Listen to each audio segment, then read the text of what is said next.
Good morning. It's very noisy this morning. My horse is chomping at her hay.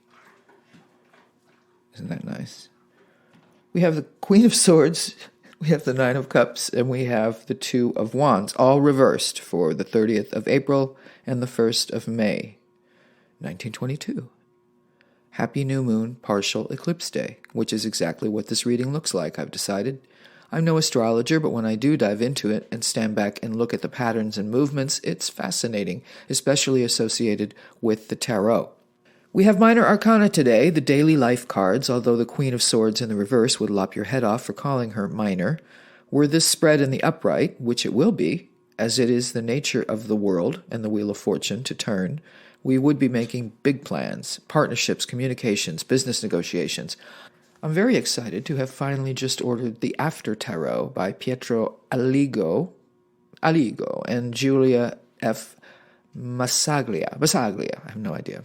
The cards, illustrated in the classic Rider-Waite-Smith style, depicts what happens next in the scene on the card.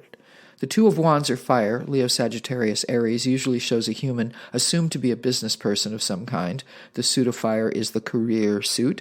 And our protagonist in this little movie is looking far out to sea, contemplating expansion. Or his dream. It's an active suit, and associated with Mars, the Two of Wands is an assertive energy. In his or her right hand, he or she holds a globe. As it is said about this character and his or her orb, the world is their oyster. Twos suggest and address partnerships in the tarot, and while on the Morgan Greer card we see another arm reach into the frame offering his own staff or branch, also sprouting with new green leaves, we have a potential partnership. On the After Tarot version, a beautiful woman has now joined this visionary, and we have partners ready to move on to the 3. 2 plus 1 is 3, the number of creation and expansion. I can't wait to read this deck. In the center, and in the reverse, is the Wish card, the 9 of Cups, Pisces, Cancer, Scorpio. In the upright is the jolly innkeeper, plump and rosy cheeks flushed with wine glow. 9 goblets are lined up on the bar behind him, awaiting guests.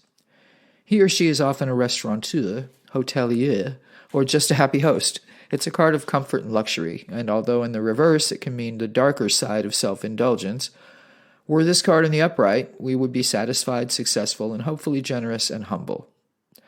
The After Tarot shows no guests to be served, or with which to share all these blessings and bounties, but a servant who brings our zaftig robed and slippered host a huge platter of food, enough for 2.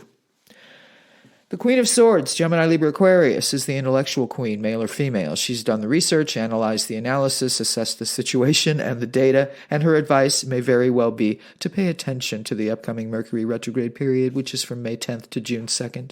That's quite a piece of time.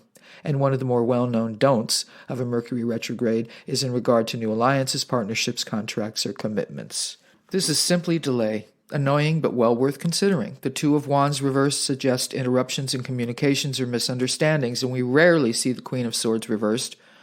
Whatever long-term plans we may have, should we want what we want, whatever that is, if we're hoping for the best possible outcome, it may be well worth it to consult the astrology.